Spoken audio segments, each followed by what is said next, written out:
Hey guys, this is part two of my top 10 movies of all time, beginning with excuse me, sorry about that. License to Kill. I started watching like the old after I watched some of the later Bond movies, the recent ones. I started. It wasn't until like the 007 Days of Christmas and the holidays that I started watching the older Bond movies. And at first I didn't like them because I grew up with the newer Bond movies like GoldenEye, Tomorrow Never Dies, World's Not Enough, and Die Another Day, and some of the later ones. And but this one, it, now that I've gotten into the older ones, this one is actually one of my favorites because the acting is really really good. Like from Robert Davi, who plays Sanchez, he does a fantastic job in this movie, and this is actually one of the most brutal Bond movies there is, like, um, besides A View to a Kill, because of how brutal some of the kills are in this movie. And as a matter of fact, there's actually a R-rated version of this movie, and so you could probably find it on Amazon for probably like $10 or something. I don't know, but Timothy Dalton is pretty good in his movies, but um, he's not really my favorite. I just don't. I enjoy his and Daniel Craig's and George Lazenby's performances, but I just don't. The thing is, I don't really like his grittiness and his rawness to the role. That's why I kind of prefer Pierce Brosnan and Roger Moore and Sean Connery. Those are probably my top three favorite Bond actors. This one's really good. It has a pretty good story.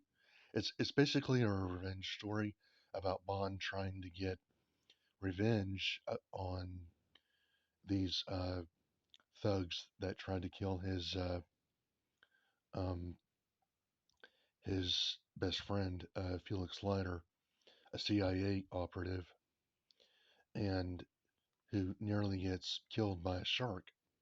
He has his foot bitten off, and James Bond is like, begging people to help him, and no one can help him. Not even MI6, which suspends his license and revokes it.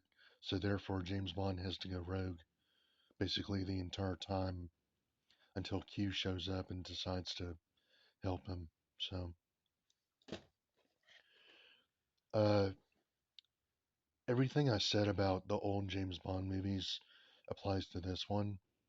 This is probably one of my most favorite Bond movies ever, ever. Like, and probably the acting is terrific, especially from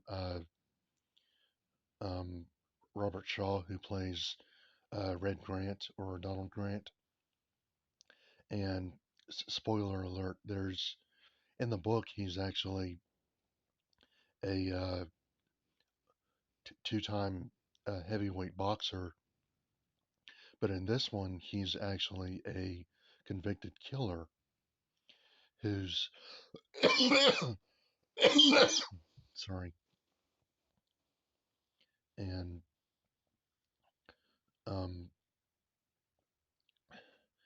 in the book, it half of it basically focuses on him and Smersh and stuff, and Spectre really isn't a thing and didn't really become a thing book wise until like um, Thunderball, which is technically the first novelization. But this one has a really good twist. There's like a twist at the end where there's this.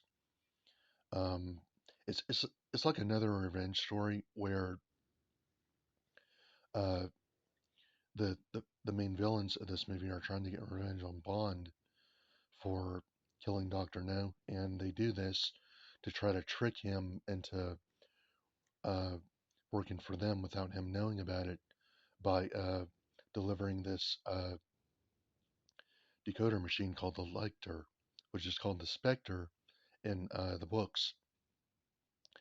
Um, and he's trying to um, he's working with this girl called Tatiana Romanova, who towards the end he starts to question her about whether he can trust her or not. And so the twist is you never know what side she's on until the very end. So fantastic movie. It's a 10 out of 10. Jackie Drunken Master 2. This is my favorite Jackie Chan movie because it's really funny at times and has a terrific plot, and it's a terrific movie from my childhood. Because there's it's just really funny, um, really good fight scenes. It's a classic. I grew up watching it when I was a kid. The first Jackie Chan movie I watched was Rush Hour, and I've been a big fan ever since. Then I started watching the older Jackie Chan movies like the Prisoner and uh, the Crime Story movies and the Police Story films, which are pretty good. Billy Madison is, I think, the second um, Adam Sandler movie I saw. It's really good. It's about uh, Billy Madison going back to, he has to regraduate and go back to the first grade, like first through 12th in a matter of weeks, so he can prevent this other guy Eric from getting from being the head of this company or something. I forgot what kind of company it was, but um, so that's basically the premise of this movie. It's I think it's Adam Sandler's first movie though. It's really good, but uh, Happy Gilmore is probably my favorite.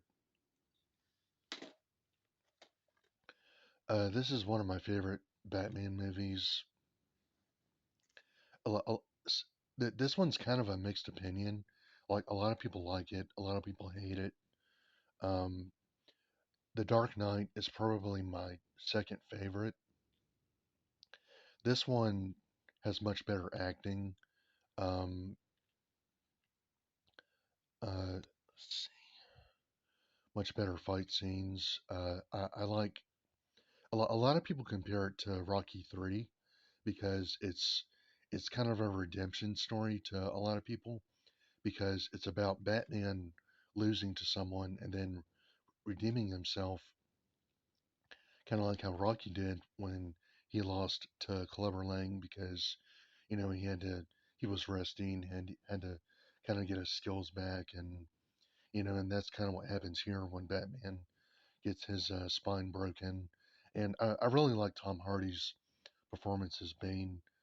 He's he's really good in this movie, and so is uh, um, this